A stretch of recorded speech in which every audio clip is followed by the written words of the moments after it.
Salut tout le monde, j'espère que vous êtes en pleine forme. Ça fait longtemps que je n'ai pas publié de vidéos sur YouTube. J'avais énormément de choses à faire à côté. J'ai priorisé aussi Instagram. Je vais essayer de republier petit à petit du contenu sur YouTube. Là, c'est une vidéo extrêmement intéressante, importante. Interview de Stéphane Ossanga, un des meilleurs sportifs français vegan. Profite bien de cette vidéo, tu vas avoir du contenu extrêmement intéressant, pertinent, et reste bien jusqu'à la fin parce qu'il y a une surprise par rapport donc à la nutrition sportive végétale. Je t'en dis pas plus, mais je t'encourage vraiment à rester parce que tu ne vas pas être déçu. On se retrouve après cette interview de Stéphane. C'est parti. Salut tout le monde, bienvenue dans cette vidéo. Aujourd'hui, invité spécial, Stéphane, crossfitter. Ça fait vraiment plaisir. C'est pas du tout quelque chose dans lequel j'ai l'habitude de partager.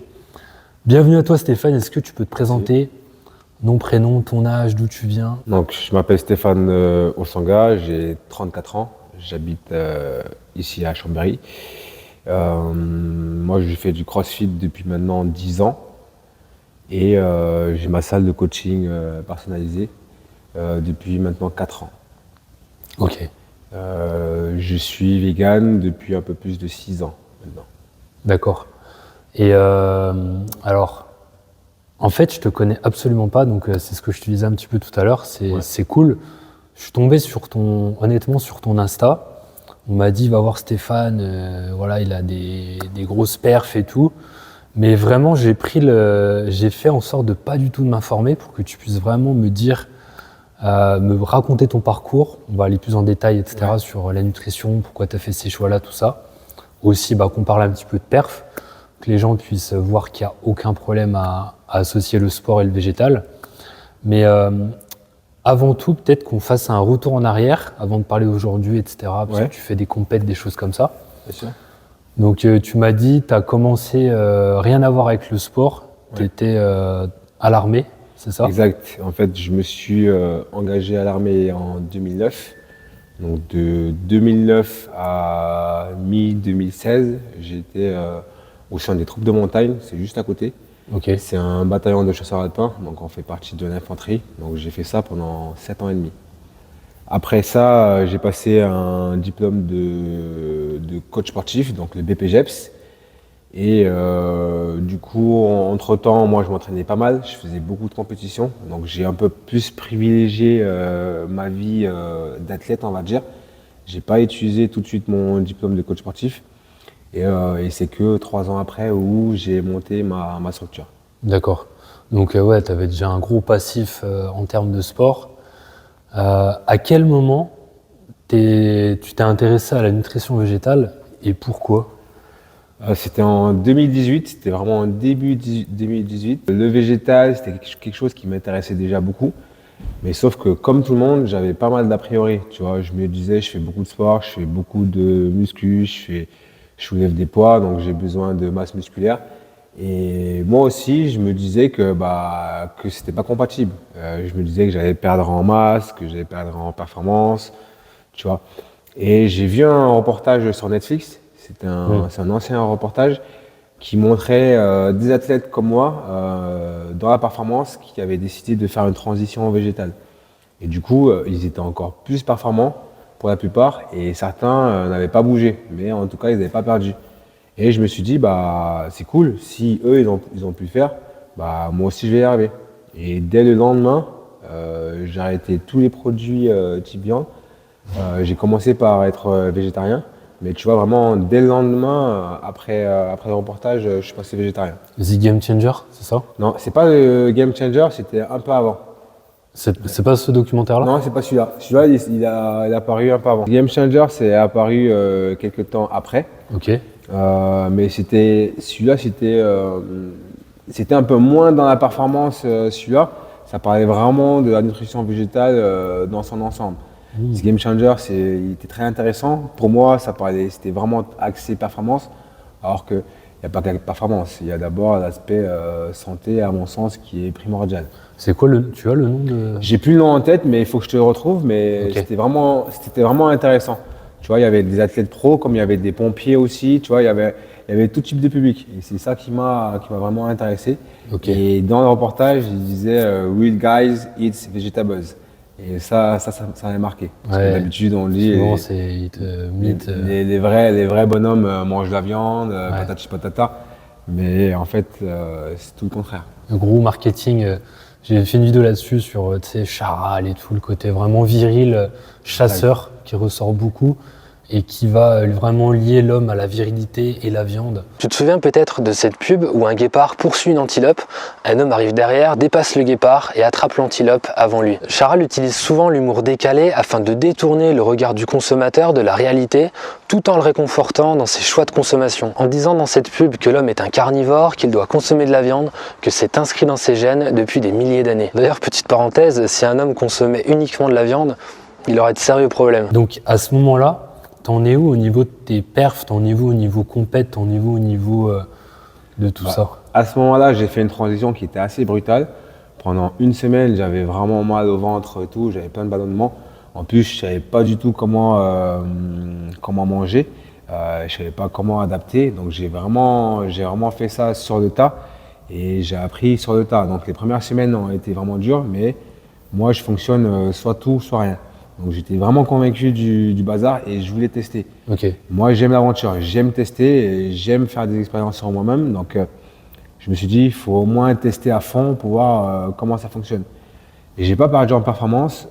Très rapidement, j'ai vu que je dormais mieux, tu vois. Et j'avais une meilleure récupération. Articulairement, j'avais moins de douleurs. Tu vois, moi qui utilise beaucoup tout mon système articulaire, c'était très intéressant pour moi d'avoir moins de tension, moins de douleurs au niveau articulaire. Et tu vois, ça, c'est vraiment des choses que j'ai pu remarquer très rapidement. Et aussi, ça paraît tout con, mais en termes d'agressivité. Tu vois, j'étais beaucoup plus calme, beaucoup plus zen, tu vois. Comme quoi. Mais il y a forcément des corrélations tout le temps parce que, par exemple, les autistes qui sont un petit peu violents, bah, on leur conseille de ne pas manger de la viande, tu vois. Donc, tu vois, il y a plein de trucs comme ça qui sont intéressants. C'est intéressant. Par rapport à mon public qui te découvre sur YouTube et qui découvre le CrossFit, est-ce que tu peux définir un petit peu le CrossFit et mettre vraiment plus l'accent parce que tu as quand même des grosses perfs, tu es quand même un des meilleurs Français si je ne me trompe pas. Donc est-ce que tu peux me faire un petit topo de ton palmarès et où tu te situes par rapport à ça? Et surtout, comme je disais, par rapport à l'époque, quand tu es passé au végétarisme, tu avais quand même, j'imagine, voilà, des grosses perfs. Tu n'étais pas juste un sportif standard, quoi. Déjà, pour redéfinir le CrossFit, donc CrossFit, ça veut dire entraînement croisé. On va mélanger 3 grosses familles, tout ce qui est haltérophilie ou soulevé de charge extérieure, tout type de charge, des haltères, des boules rondes, des boules carrées, tout est possible. Du cardio, donc tout ce qui est cardio, et tout ce qui est gymnastique à poids de corps, avec des barres, des anneaux, des cordes. Ouais. Et donc on va mélanger là ces 3 familles et on va te tester soit sur une, soit sur 2, soit sur les 3. Donc généralement, c'est des mouvements qui sont très fonctionnels et polyarticulaires, donc ils vont mettre en jeu plusieurs articulations et à haute intensité. C'est un petit peu ça la clé du CrossFit, c'est que c'est de la haute intensité. On peut travailler que 5 minutes, mais c'est tellement intense que ces 5 minutes-là seront très productives. Tu vois. Donc les questions suivantes que tu voulais savoir, c'était par rapport à la performance, par rapport à la performance. Ouais, alors là actuellement, tu fais encore de la compète, si je ne me trompe pas. Donc à l'époque, quand tu passes végétarien-vegan, pareil, tu es déjà en compète. Exact, j'ai déjà en 2018, c'est là où j'avais fait mes meilleurs résultats par rapport un peu à ma carrière. Je me suis vraiment rapproché des CrossFit Games pour la qualification, mais à quelques places près, je ne suis pas passé. CrossFit Games, pour les gens qui ne connaissent pas, c'est les championnats, en gros, ce sont les championnats du monde de CrossFit qui ont lieu tous les ans et qui prennent que 40 athlètes mondiaux. Donc, on a des phases de qualification qui sont simples et du coup, en Europe, on n'a que quelques places qui sont limitées. Tu vois, alors qu'en Europe, par exemple, on a un très gros niveau. Donc, il n'y a que 4 à 6 places souvent dans toute la partie Europe. Donc c'est très peu. Donc les places sont chères. Donc c'est là où je me suis le plus rapproché des CrossFit Games. Et c'est vrai qu'après cette année-là, j'ai un peu baissé en termes de compétition après ce passage-là. Et, En investissement, tu veux dire? exact, je me suis un petit peu moins investi, j'ai commencé un petit peu à voir qu'est-ce que je pouvais faire à côté, Ok. tu vois, parce que pendant un moment, j'étais vraiment focalisé sur la performance, sur ma vie d'athlète, mais arrivé vers 2018, j'ai commencé à me dire, ok, peut-être que je vais faire autre chose aussi, donc il faut que je commence un petit peu à avoir d'autres projets que mes entraînements. D'accord. Donc tu m'as dit, tu passes végétarien, ensuite tu passes au full végétal, 100% végétal. Tu m'as dit, tu as pu voir, tu m'en as parlé tout à l'heure, mais est-ce que tu peux me redire les changements que tu as pu voir au niveau physique, énergétique, en passant là? Entre végétarien et vegan, j'ai pas vu d'énormément de changements, à part peut-être, c'est vrai, des ballonnements liés aux produits laitiers. Parce que le hic, le hic pour moi, entre guillemets, quand on est végétarien, c'est que souvent, bah, on va consommer beaucoup de produits laitiers. Et c'est pas Compense. on compense avec la protéine de lait, et du coup, c'est pas le plus optimal en termes de digestion. Donc ça, j'ai tout de suite pu le remarquer. Et, mais niveau performance, c'était sensiblement pareil. Tu vois, j'étais pas, en tant que vegan, j'étais pas mieux que quand j'étais végétarien, par exemple. Ok. Tu vois. Parce que, à mon sens, hein, pour moi, on peut être vegan ou végétarien et pas bien manger et pas être en forme. Ouais. Tu vois, c'est vraiment ça qu'il faut comprendre, c'est que vegan, ça veut pas dire qu'on est en forme. Ça veut juste dire que les mecs, ils ne mangent pas tout ce qui vient des animaux et issu de l'exploitation des animaux. Mais un mec qui mange des chips et du coca tous les jours, il sera vegan. Il sera pas en forme, mais il sera vegan. Ouais, Tu vois. t'as bien raison. Parce que souvent on dit ouais, mais ils sont véganes, mais ils sont pas forcément en forme. Vegan déjà, pour moi, c'est quelque chose de beaucoup plus profond que d'abord la forme. Il doit y avoir de la forme. Pour moi, il doit y avoir de la forme. On doit être en forme en mangeant végétal, mais il y en a malheureusement qui d'abord privilégient la vie des animaux et font un petit peu moins attention à ce qu'ils mettent de leur corps. Je crache sur personne, mais je tenais juste à souligner ce point-là. Ouais, comme tu dis, moi je dis souvent, il y a manger vegan et manger vegan, dans le sens où, comme tu dis, on peut se faire vite avoir avec le greenwashing aussi, tu as ce côté où tu as un beau paquet, un beau packaging vert, c'est très joli, il y a des feuilles dessus, et pourtant tu regardes la liste d'ingrédients, elle est longue comme le bras, Exact. et voilà, c'est pas bon pour la santé. Donc, est-ce que tu peux me donner 2-3 petites perfs comme ça, juste pour voilà, montrer qu'il n'y a aucun problème à manger végétal, puis à faire des bonnes petites perfs, j'imagine, en crossfit, en muscu, quoi. En crossfit, en muscu, par exemple en squat, je suis à plus de 200 kg en squat. En soulevé de terre, je suis à 270. On fait beaucoup de cardio aussi. Donc, par exemple, les connaisseurs de 5 km course à pied, je dois être en 18 minutes, par exemple.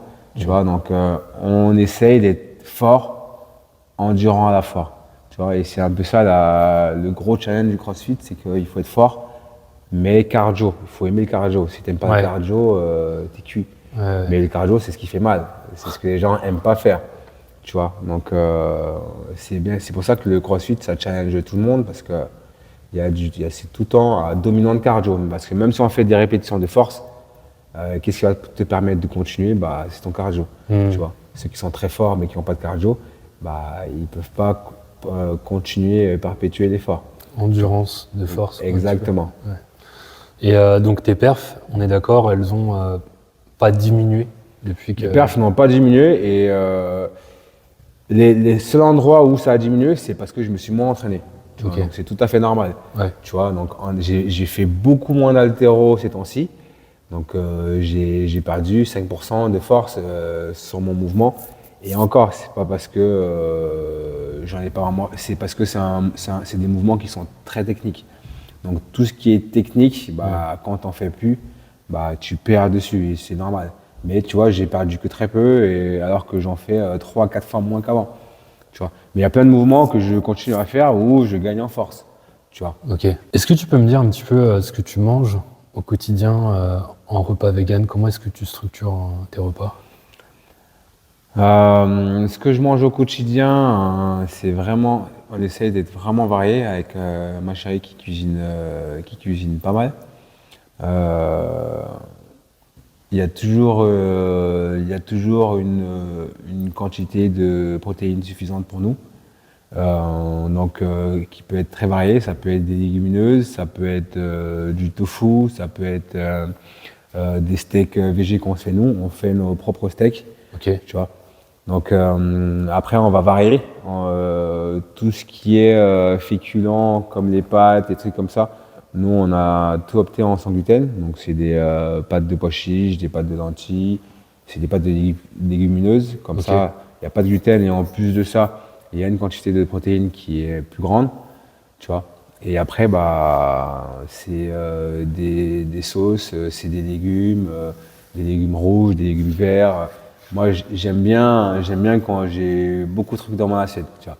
J'aime bien quand j'ai 6, 7, 10 ingrédients différents dans mon assiette. Ça, j'adore ça. J'aime vraiment mélanger les goûts et les saveurs. Tout à l'heure, tu m'as fait un smoothie qui était pas mal. T'as mis quoi dedans? Dedans, il y avait de la pomme, de la banane, de l'eau, la dose de protéines et j'ai rajouté des petits morceaux de chocolat aussi. T'as pas senti, mais Si. c'était Chocolat noir. Ouais, exact. Et encore, ça, c'est mes smoothies les plus soft, mais j'aime bien mettre plein de choses dedans. Tu vois, j'aime bien vraiment mettre plein de choses.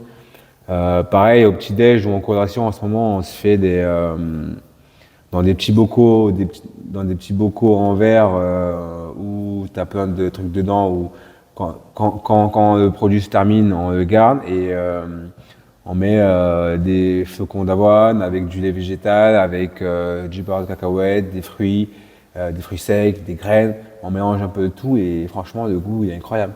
Enfin, en smoothie, tu parles ou en porridge? Non, ça c'est un petit peu en porridge, mais je te montrerai la forme, mais c'est encore différent. Tu vois, c'est vraiment compact, c'est dans un petit bocal, et du coup tu manges ça un peu comme comme une collation ou un dessert ou tout ce que tu veux, mais en termes de nutriments, c'est dense. C'est dense, il y a tout ce qu'il faut et c'est super bon quoi. Super. Eh ben écoute, j'ai un petit truc pour toi, Stéphane. Petite boule énergétique. Alors, ça tombe bien parce que justement, déjà, alors avant tout, il y a un petit peu de gluten, de l'avoine, donc pas du blé principal. Ouais. Je te le dis parce que tu m'as dit, je suis pas intolérant, mais je préfère éviter. Ouais. J'ai modifié la recette, j'ai mis un petit peu d'avoine pour que ce soit un petit peu plus consistant. Normalement, s'il n'y a que de l'avoine, normalement c'est bon parce que normalement ça va. Il y en a qui disent qu'il y a du gluten, il y en a qui disent qu'il n'y a pas de gluten. Normalement, c'est pas, ça pose pas de soucis. J'ai vu l'avoine, il y avait peut-être un petit pourcentage. Ouais. Voilà, je te le dis parce que voilà, je veux pas que tu. Mais tu m'as dit que tu n'étais pas non plus allergique. Exact. Moi, je choisis de ne pas consommer du gluten volontairement parce que je connais ses effets néfastes sur le long terme. Mais de temps en temps, je peux manger un peu de gluten. Ouais. Mais quand je peux ne pas en prendre, j'en prends pas. Ouais, t'évites, t'en achètes pas volontairement. Exactement. Tu vas essayer de me dire ce qu'il y a dedans? Moi, je suis pas fort pour ça. Ouais, tu devrais quand même goûter le principal, je crois. Enfin, trouver le. Bon, déjà, visuellement, il y a des noix dedans, des cerneaux de noix, si je dis pas de bêtises. Non. Non? Des amandes. Ok. Tu vois, il y a des amandes. Ça pourrait pareil. Il y a peut-être des noix de coco râpées. Tu m'as dit noix de coco? Râpées, ouais, non? Non. Ok, je vais goûter alors. Bon, c'est tout simple, hein, mais c'est juste pour faire prendre conscience que c'est pas forcément compliqué de créer une petite collation. Elle est assez dense.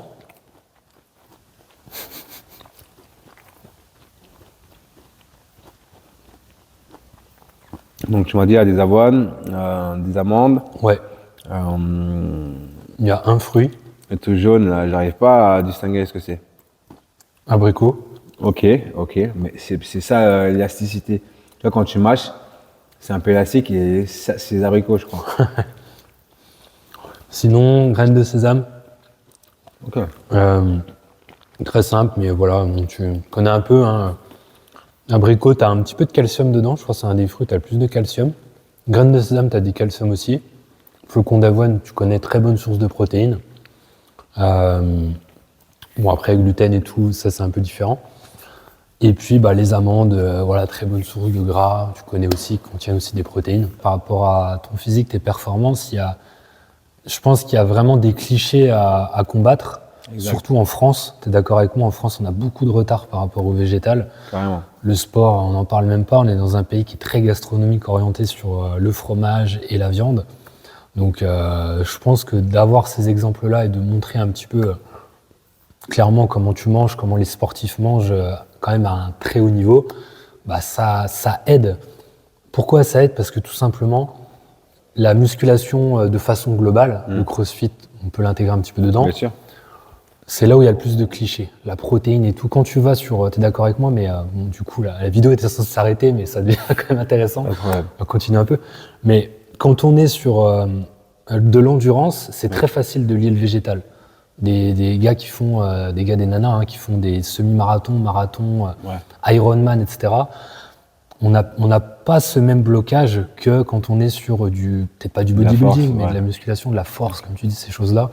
Donc je pense que c'est vraiment un peu intéressant de toujours en mettre une couche et puis de faire comprendre qu'il n'y a aucun problème à atteindre ces protéines et aussi de façon globale à atteindre un physique qui respire la santé. Et puis quelqu'un qui veut prendre de la masse musculaire, faire comprendre qu'il n'y a aucun problème avec le végétal, il n'y a aucun souci.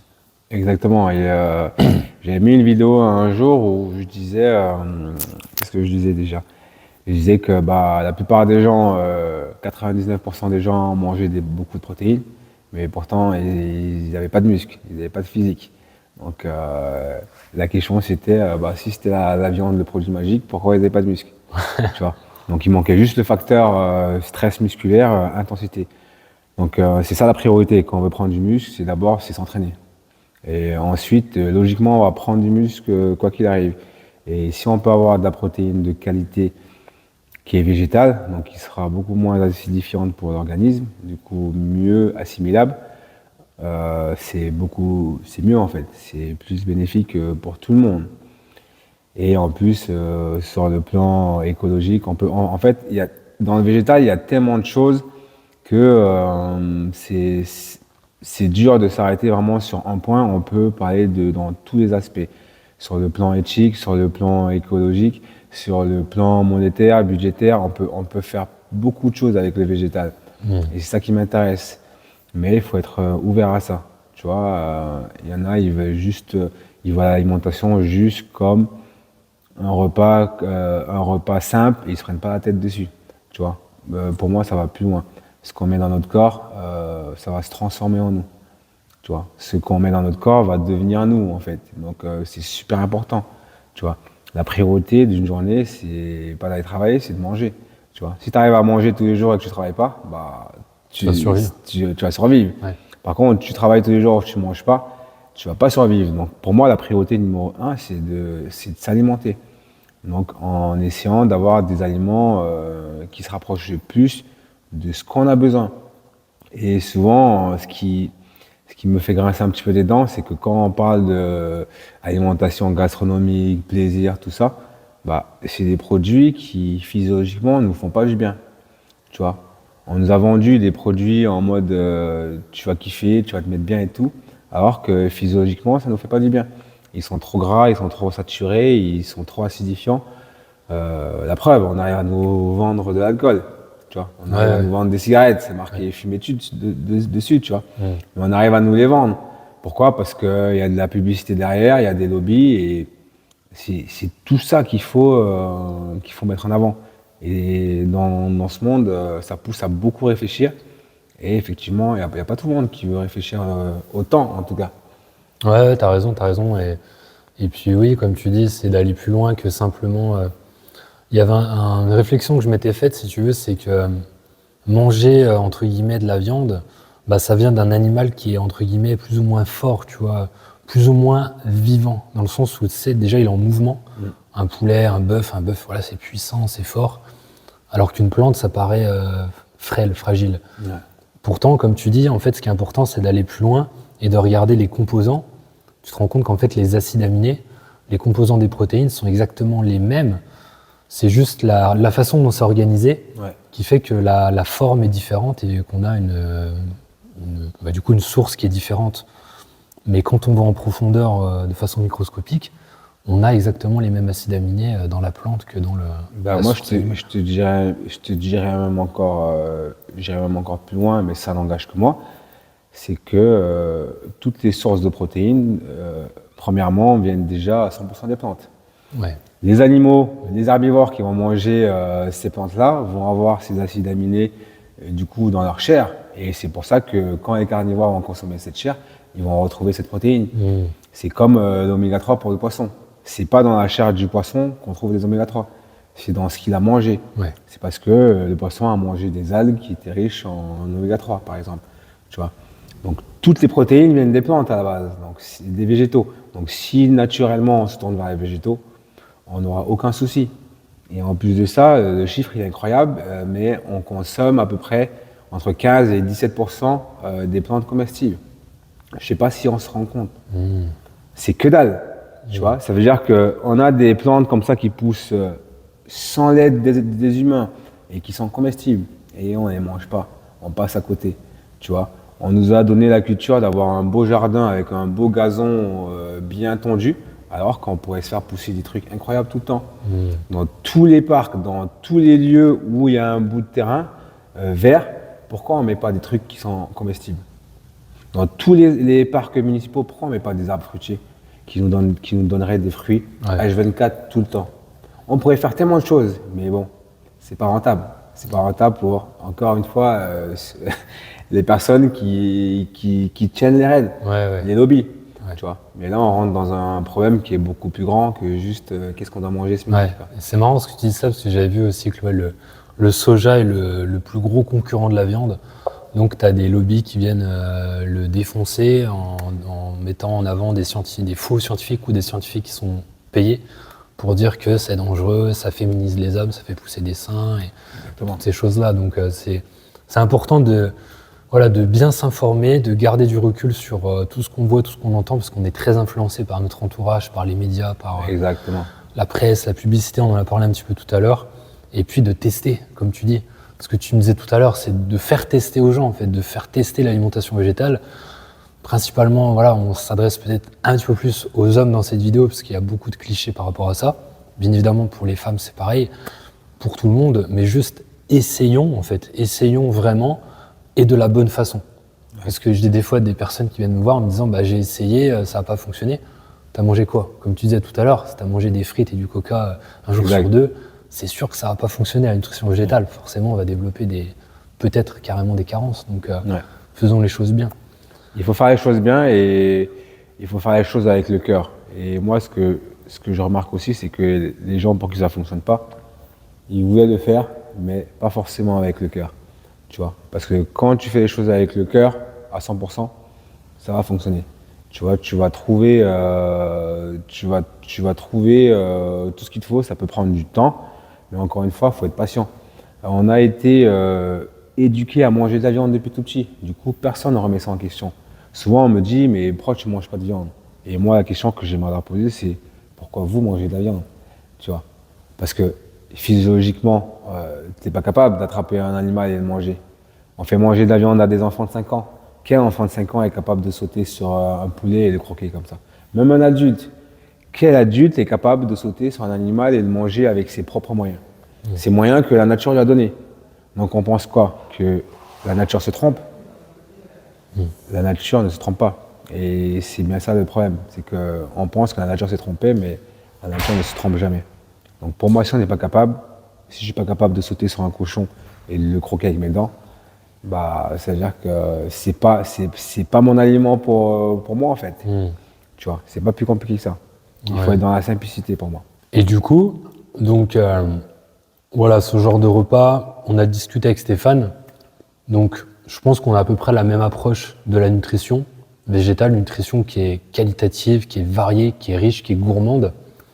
Et en même temps, on sait que il y a des besoins caloriques qui sont quand même assez spécifiques selon les objectifs de chacun, surtout par rapport au sport. Forcément, il faut suivre une certaine rigueur, une certaine clarté dans ce qu'on mange. Et c'est pour ça, j'ai proposé à Stéphane, je lui ai montré ce que je crée, donc des plans nutritionnels pour sportifs qui sont très variés. Et tu m'as dit que c'était la dynamique, ce que tu voyais un petit peu en termes de nutrition. Pour toi, c'est le genre de repas qui peut aider sur le sport et sur la santé. Exactement. De toute façon, tout est lié. Donc, si ça aide sur la santé, ça va faire qu'un corps qui récupère mieux et va être un corps plus performant. Donc, ça va forcément aider aussi pour la performance. Et c'est ce qui m'intéresse pour moi, c'est d'être à la fois en forme en termes de santé, mais aussi performant. C'est ce que je dis souvent, tu vois, quand on me pose la question. En fait, je dis, il n'y a pas de différence. C'est exactement ce que tu disais entre une nutrition de santé et une nutrition sportive. C'est juste des besoins qui sont à adapter. Exact. Mais tout simplement, voilà, un corps qui récupère bien, qui n'a pas beaucoup de masse graisseuse, qui a un minimum de masse musculaire selon les objectifs de chacun, qui a un rythme cardiaque qui va bien et tout, forcément, ça veut dire qu'il y a une nutrition de santé derrière. Il n'y a pas de hasard en fait. Le physique, les performances, c'est une conséquence de la santé. Exactement. Donc du coup, un plan nutritionnel qui est très varié, qui est complet, forcément, il y a tout qui est impacté de façon positive. C'est certain. Pour ceux et celles qui veulent aller plus loin par rapport à ce plan nutritionnel, alors je vais peut-être en parler rapidement. Ouais. Je t'avais montré un petit peu, je mettrai à l'écran comment ça fonctionne. Donc en gros, l'idée, c'est de savoir exactement quoi manger durant 3 mois, d'accord ? Un plan nutritionnel de 3 mois, avec tous les repas qui sont indiqués. Donc le petit déjeuner, le repas du midi, la collation, le repas du soir. Bien évidemment, 100% végétal. On en a parlé avec Stéphane. L'idée, c'est de se rapprocher petit à petit du végétal. Donc c'est vraiment en fonction de chacun et chacune. Tu es d'accord avec moi ? Exact. Voilà, on n'est pas tous dans une démarche forcément où tout de suite on a intégré à 100% le végétal.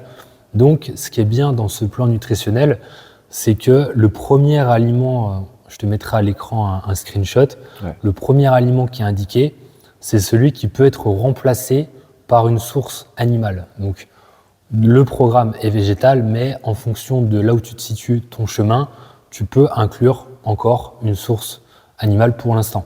Comme ça, tu fais ta démarche progressivement. Et sinon, donc il y a vraiment cette variété, cette recherche maximale en termes de variété. Tout est indiqué. On a les calories, les protéines, les glucides, les lipides. Et donc, je t'avais montré, je remettrai à l'écran, un tableau qui permet donc de remplacer, de modifier les quantités des légumineuses, des céréales et d'autres aliments aussi pour du coup se rapprocher de ses besoins personnels et arriver à ses objectifs sportifs. Et puis, la liste de courses aussi, gain de temps maximal, classé en 4 catégories, les fruits, les légumes, les aliments secs, les aliments qu'on trouve plutôt en magasin bio, voilà, le tempeh, la sauce tamari, les algues.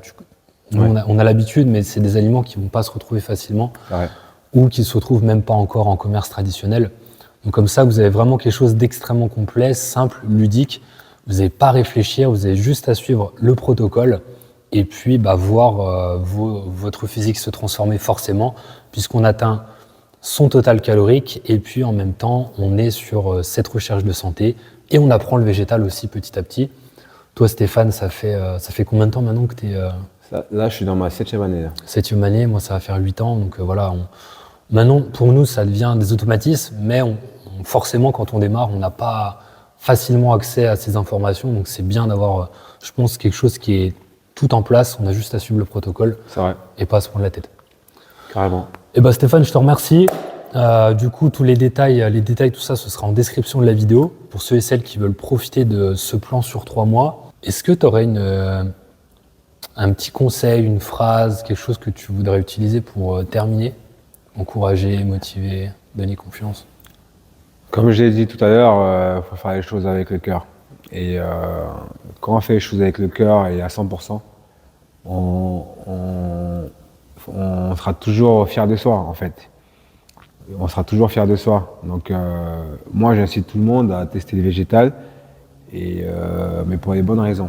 Pour les raisons qui sont éthiques, parce qu'on ne va pas résumer la vie d'un animal qui a des capacités complexes, qui a des facultés incroyables à juste un repas, en fait. Et ça, pour moi, que je trouve dommage, c'est qu'on ne met plus assez de cœur dans ce qu'on fait. Et en tant qu'être humain, en tant que mammifère qui a le dessus sur toutes les autres espèces, on se donne le droit de tous les consommer, mais on devra aussi se donner le droit d'avoir plus de bienveillance et plus de compassion et surtout préserver notre terre, en fait. Tu vois, au lieu de ça, bah, on fait tout le contraire. Donc, pour moi, en tant qu'être humain, on doit montrer l'exemple. Donc, si on n'a pas besoin d'animaux pour se développer, pour être en bonne forme et pour avoir une vie épanouie, la question c'est pourquoi on consomme? Pourquoi toute cette barbarie? Pourquoi toute cette violence? Pourquoi cette vie d'esclavage de ces animaux? Parce que c'est ça en fait. Des animaux qui ont des conditions misérables.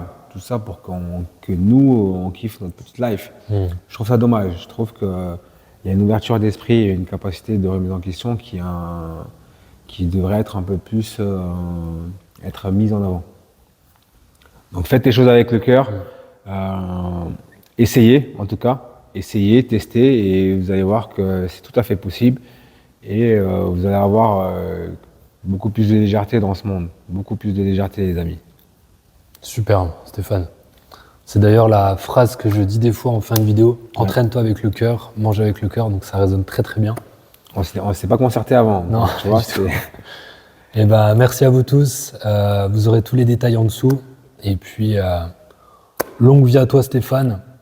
Longue vie au végétal. The Future is Vegan, d'ailleurs, c'est dans ta bio. Exact, Future is Vegan, parce que ça va être une norme bientôt. Donc, les gens qui aiment manger un petit steak, profitez-en, parce que bientôt, il n'y en aura plus. Donc, pour pas que ce soit trop dur pour vous, mieux vaut commencer à aimer le végétal. Anticipez, gagnez, prenez de l'avance, c'est maintenant. Exactement. Bah, je te remercie pour cette vidéo, merci pour le partage. Merci à Stéphane pour ce superbe échange, j'ai passé vraiment un bon moment. Maintenant, il est temps que les choses bougent. Comme tu as pu le voir, si tu veux atteindre tous tes objectifs avec une nutrition végétale, il faut implémenter les bons processus. C'est pour ça que dans Vegan Meals, tu as un plan nutritionnel sur 3 mois qui est extrêmement complet et détaillé. Personnellement, ça fait donc 8 ans que je suis en lien avec la nutrition végétale. J'ai déjà pu implémenter ça auprès de plusieurs dizaines, pour pas dire centaines de personnes. Je sais maintenant ce qui fonctionne, je sais comment gagner du temps en cuisine et je sais comment créer des bonnes assiettes et en même temps faire en sorte de prendre un maximum de plaisir dans ces repas. Donc maintenant, on passe aux choses sérieuses avec Vegan Meals, le plan nutritionnel de 3 mois. Je te mets les infos juste en dessous. Il y a une promotion jusqu'à dimanche 9 juin à 23h59. Et passé cette date, je mettrai quand même un petit code promo de 10 ou 15% sur ce plan nutritionnel. Sache que dedans, tu as absolument tout qui est indiqué. Donc les repas du matin au soir, la liste de courses, tu sais comment manger, tu sais quoi acheter, tu gagnes un maximum de temps, tout est classé par catégorie et tu peux personnaliser en fonction de tes objectifs personnels. Prise de masse musculaire, perte de masse grasse ou simplement maintien de ton poids actuel, découvrir la nutrition végétale, tout ça c'est possible avec ce plan nutritionnel de 3 mois. Donc si tu en as marre de perdre du temps en cuisine, si tu manges à peu près toujours la même chose ou si tu souhaites apprendre le végétal et atteindre ta meilleure santé, parce que comme l'a dit Stéphane, une nutrition sportive c'est avant tout une nutrition de santé, implémente ce qui est présent dans Vegan Meals. Je te laisse démarrer tout ça, on se retrouve en cuisine tout de suite de l'autre côté. Entraîne-toi avec le cœur, mange avec le cœur.